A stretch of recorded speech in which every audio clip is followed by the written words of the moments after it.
मावशी तुझाणी आई तुझा देवीचा घट आहे एक खंडोबाचा एक देवीचा तुझा कुठला घट आहे त्या घटावर फक्त तुझं लेणं टाकून दाखव आम्हाला चल पुढं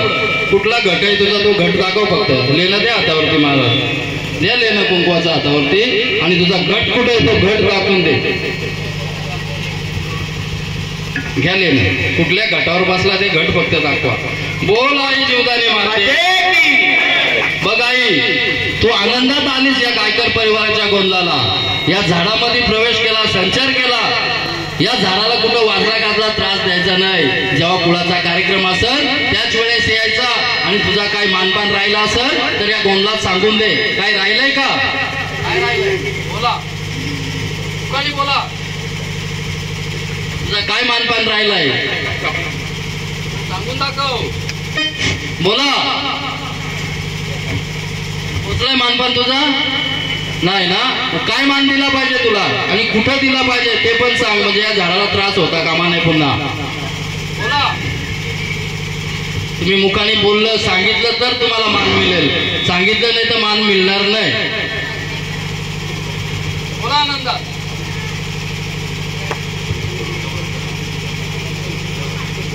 बोला काय मानपान राहिलाय मुखाने बोला बोलल्याशिवाय कसं मिळेल तुम्हाला सांगा काय मुली वय काय मानपान आहे तुमच्या मुखाने सांगा मान राहिलाय तुमचा राहिलाय का नाही मुखाने बोला हो का नाही काय राहिलंय काय राहिलंय जे असेल ते सांग पाहिजे मला कुठं दिला पाहिजे अजून काय हॅलो होईल याच्यात समाधान तुमचं होईल का बघा कोण आहे झाडाचा मालक कोण आहे जीवदानीला गेल्यानंतर एक तिच्या नावाचा पक्षी म्हणून कोंबडा सोडून द्यायचा म्हणजे त्यांना त्रास होणार नाही हा घ्या जीवदानीचं गाणं खेळू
जय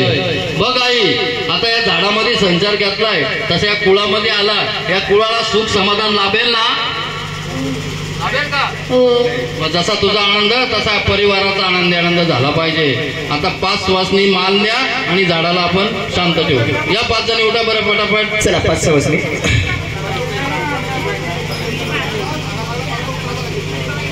कुठं वाजला गाजला संचार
सुखाचा आशीर्वाद